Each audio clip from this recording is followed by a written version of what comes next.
It's been 20 years since Link first set sail on the Great Sea in The Legend of Zelda Wind Waker, and still it's hard to find a game that captures the essence and spirit of adventure like this title does. Whether it's treasure hunting, discovering new islands, or fulfilling your destiny as the hero of winds, Wind Waker manages to elicit a feeling of mystery and excitement from beginning to end. As with any Zelda game, Link must venture into many dungeons throughout his quest, which begs the question of which is best. Well, despite none having the strongest reputation in the Zelda franchise, that does not mean that there aren't some quality dungeons in this entry, and today we will see who deserves the top spot by looking at each of them to see what they have to offer. Welcome to every Legend of Zelda Wind Waker dungeon ranked.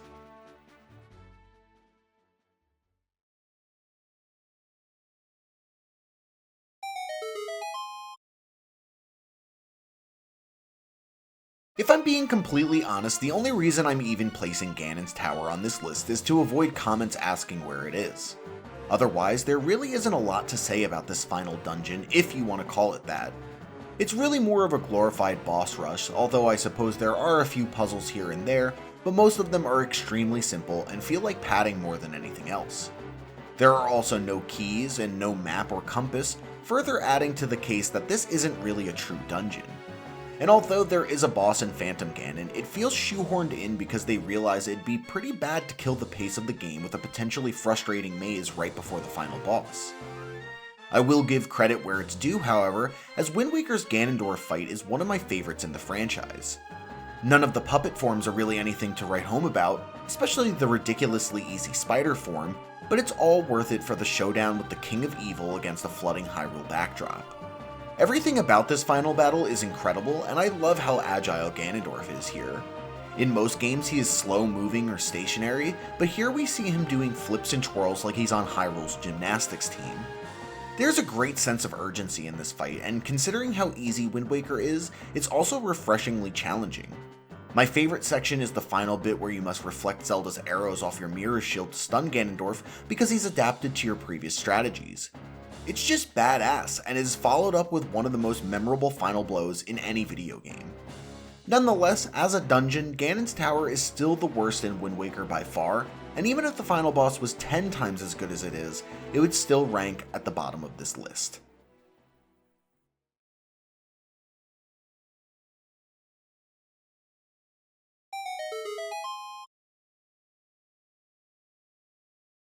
I can appreciate that Forsaken Fortress tries to do something unique as a dungeon, but ultimately I am not a fan of the concepts it brings to the table.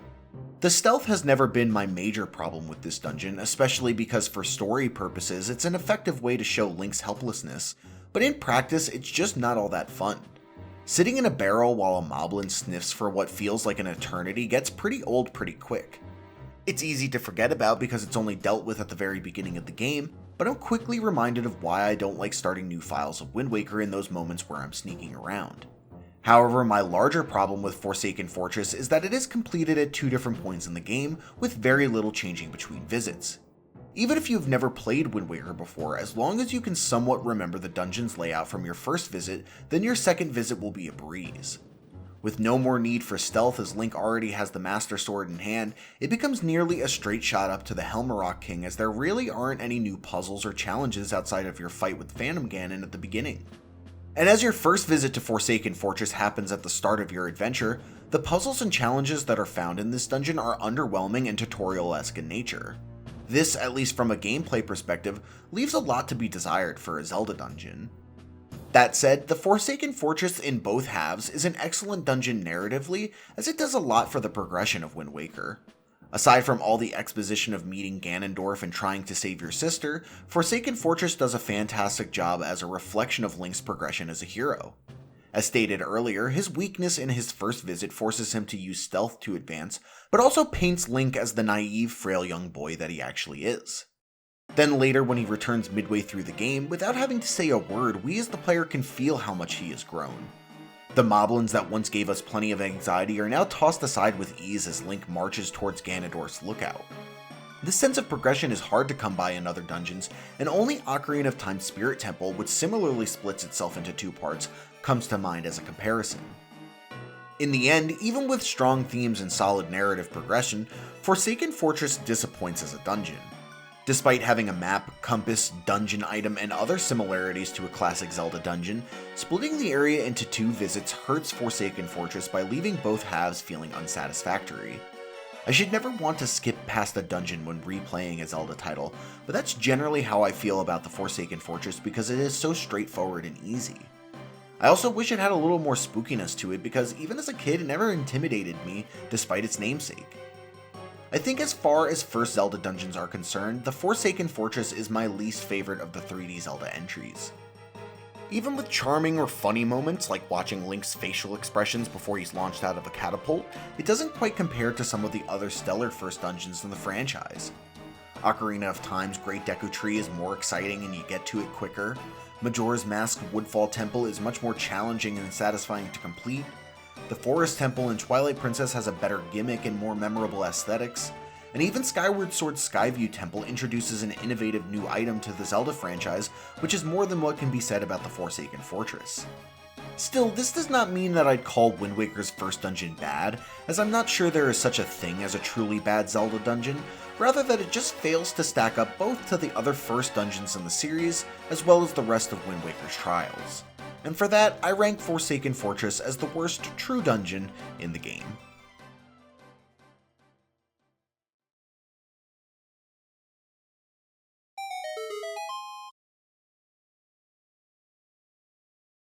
Hey, here's a hot take. Fuck Makar.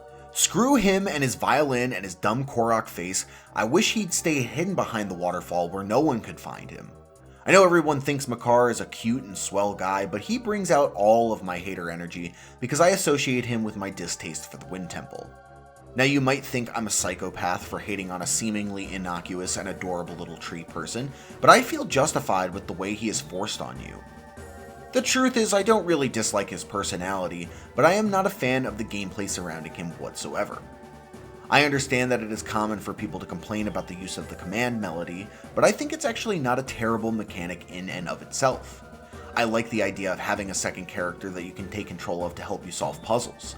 It opens up so many gameplay opportunities and raises the ceiling for how complex a Zelda dungeon can be.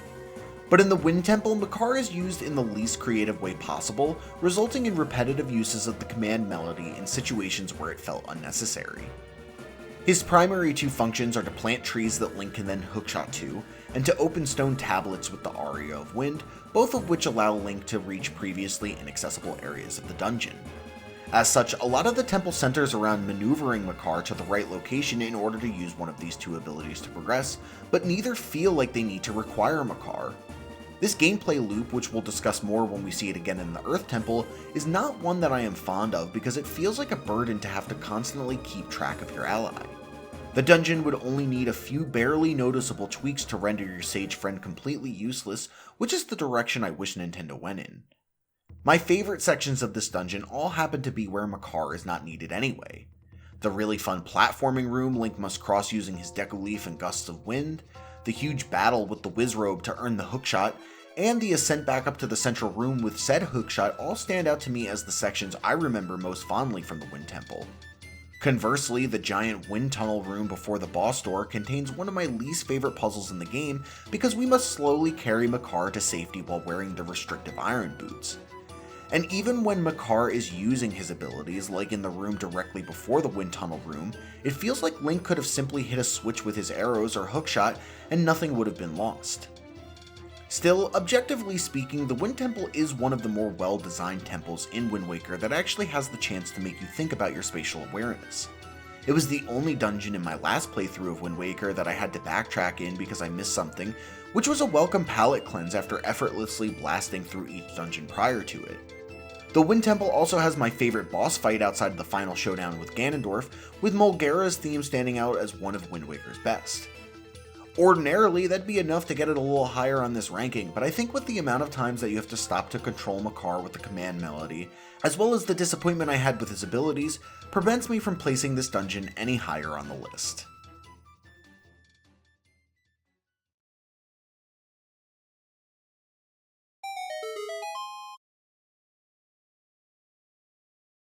Many of the issues that I just discussed in the Wind Temple happen to surface here in the Earth Temple as well. Mainly the core gameplay loop of dragging a somewhat helpless companion around with the command melody to solve puzzles. However, despite the Earth Temple having an inferior boss fight and slightly worse level design than its Wind Temple counterpart, I'm ranking it higher because I enjoy using Medley a lot more than I do Makar. Not only because my tolerance for the use of the command melody is much greater at this point in the game, but also because the gameplay is more rewarding. Something I didn't mention with Makar in the Wind Temple section is how frustrating he is to control at times. He feels very loose and the camera isn't always the most forgiving, and so playing as him, despite his ability to fly, is not all that great. Meanwhile, Medley feels a lot more solid to control, while also having a much more engaging ability than that of planting trees, which amounted to simply pressing the A button. Instead, Medley can reflect light off her instrument like we can with the mirror shield we find within the Earth Temple, allowing for some more complex puzzles. Though, unfortunately, much like the rest of Wind Waker's dungeons, the Earth Temple is very easy, and even this close to the end of the game, there's not a lot of challenge to be found here. Undoubtedly, the biggest disappointment is in the room right before the boss key, where instead of letting the player figure out how to best configure the mirrors to reflect light to solve the puzzle, they instead place markers on the ground showing you where they need to be, essentially making the entire ordeal feel like a waste of time. Your spatial awareness is also rarely, if ever, challenged in the Earth Temple. In fact, the main puzzle of the dungeon is one revolving around shining light onto both halves of a giant face using Medley's instrument and the dungeon item, but as soon as you receive the mirror shield, you're almost immediately brought to the room in which you need to use it. This is another problem that the vast majority of Wind Waker's dungeons face, but it feels worst here because I was expecting some kind of difficulty increase after getting the Master Sword in the Tower of the Gods. Sadly, the Earth Temple also arguably has the easiest boss in the game, especially when you factor in how deep in the adventure you are before encountering him in the leader of the Post Jahala. This fight is actually a joke considering how strong you'll likely be by the time you reach it, and it's a shame because I truly enjoy its wacky yet sinister theme, and there's barely any time to enjoy it. I wanted more from Wind Waker's 5th dungeon, and it simply wasn't able to deliver. One thing I did not mind, however, was its theme and aesthetic. This is a common criticism I hear directed towards the Earth Temple, as it's often cited as bland or dull, but I really don't mind it. Honestly, it feels unique to me because it contrasts so heavily with Wind Waker's bright, colorful world in a way that makes the temple feel special and dangerous. Considering how the King of Red Lions talks about how the perils ahead will be greater than you have faced thus far, it's nice to be placed in a setting that reflects that. The Redeads and Wallmasters, as well as the various enemies that can't be beaten by conventional means, reinforce that feeling for me, even if it's still an easy dungeon. That said, aesthetic isn't enough to get it any higher on this ranking, and it's why, despite barely edging out the Wind Temple, I place it in the bottom half of Wind Waker's dungeons.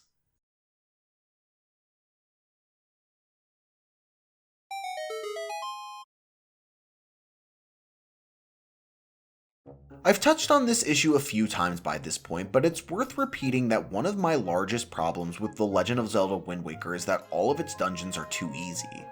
As someone who really enjoys Zelda dungeons, part of the appeal is that I get to feel all smart and skilled and stuff by solving difficult puzzles and overcoming challenging obstacles.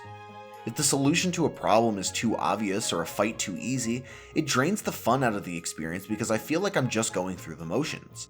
At that point, I'd almost rather watch a cutscene showing what happened because the gameplay is not engaging enough to keep me interested. Now, I recognize that not only have I played a vast majority of Zelda games in the franchise, I've also played and beaten hundreds of games across my life that might make things seem more simple than they really are. Game sense is a real thing, and although I do take for granted how natural things feel for me within a video game, especially a 3D Zelda title, I'd have to imagine that even brand new gamers would agree that Dragon Roost Cavern is extremely simple.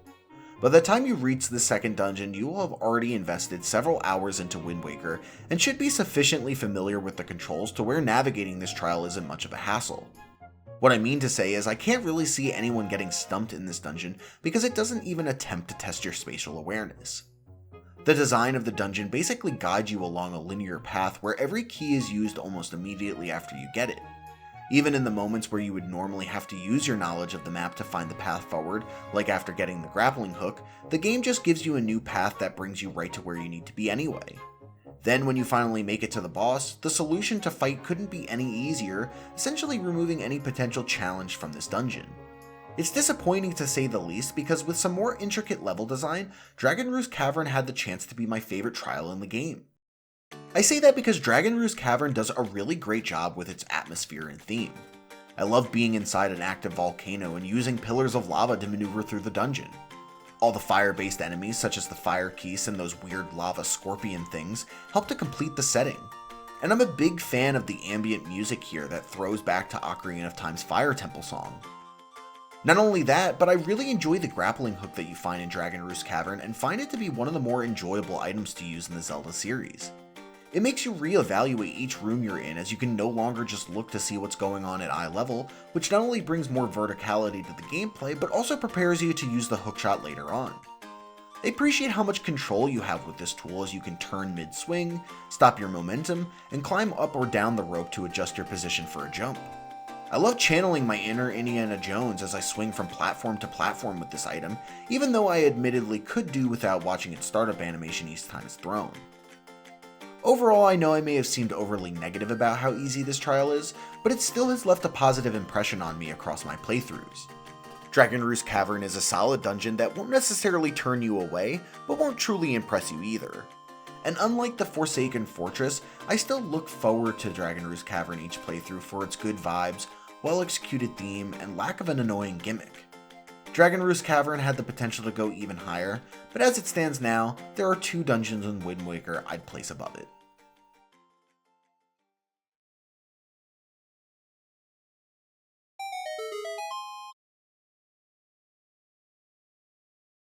The Deku Leaf is high up there in the upper echelon of terrific Zelda items, and I don't really truly feel like I'm playing Wind Waker until I obtain it. There is something so satisfying and freeing about gliding, and it gets me to think creatively about how I want to get around. It's like the speedrunner part of my brain is activated, and I can't help but see if I can manage to do things out of order or get places I shouldn't be. That's a large part of why the Forbidden Woods ranks as high as it does for me, as much of it is designed around using one of my favorite mechanics in Wind Waker. A few rooms in particular stand out as great examples of how they incorporated this item, my favorite of which is the room with all the Baba Buds. You have to launch Link out of these plants to gain height before you pull out your Deku Leaf to glide to the next bud, and this continues until you reach the top of the room. It may seem simple, but sometimes simple is the most fun, and I can't get enough of gameplay like this. Another room that comes to mind is the Vine Maze room, which can be extremely frustrating if you aren't patient.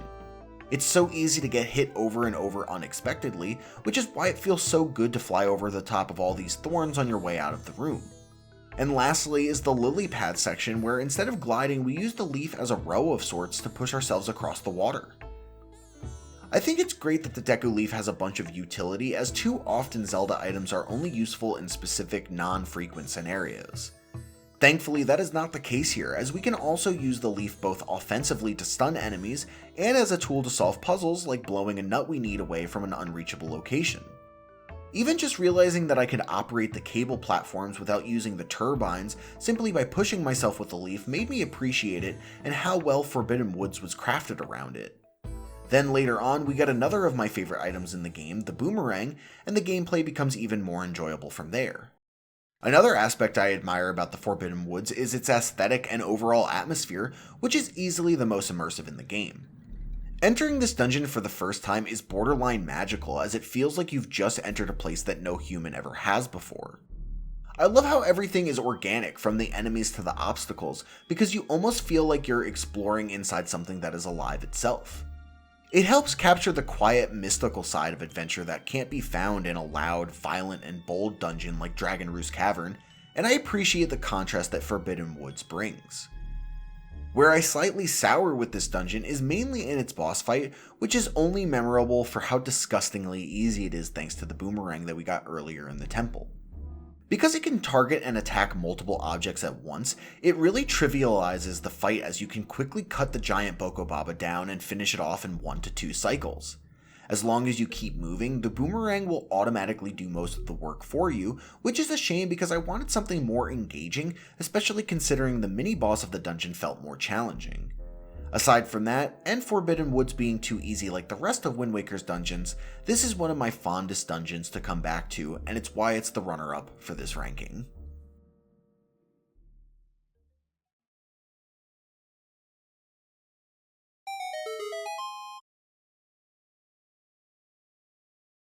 Rising from the depths of the Great Sea in one of the most memorable cutscenes in franchise history, the Tower of the Gods is among my favorite looking dungeons in all of Zelda.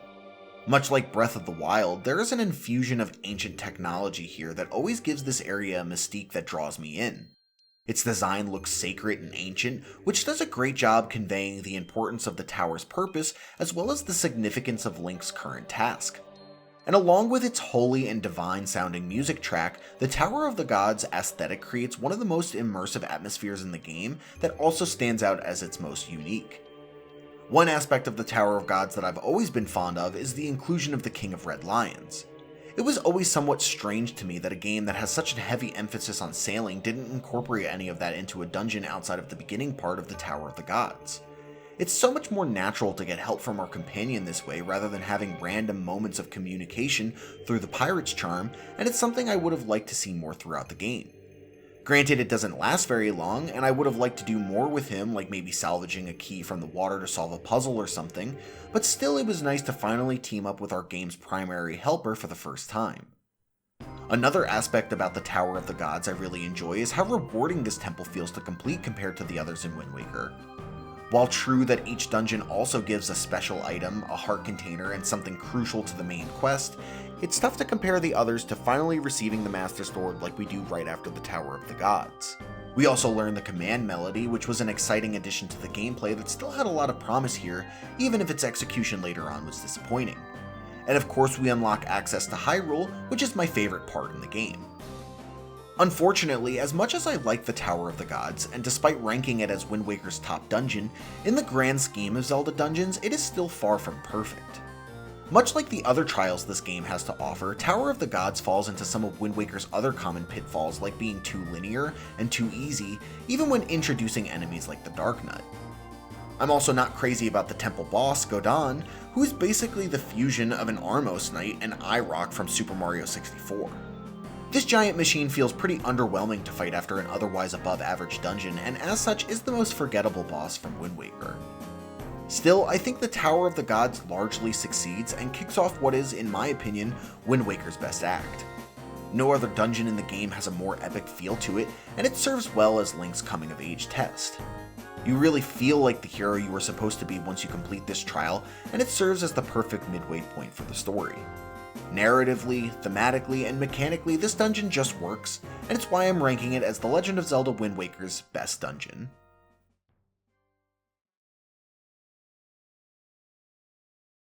Wind Waker's dungeons may not be what people celebrate the game most for, but they all still bring something to the table that's worth enjoying.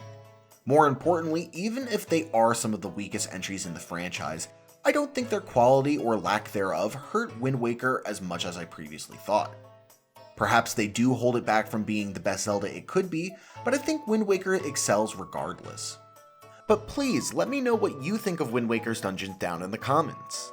Tell me how you would rank them, and be sure to like this video and subscribe if you'd like to see more content like this. Thanks for watching.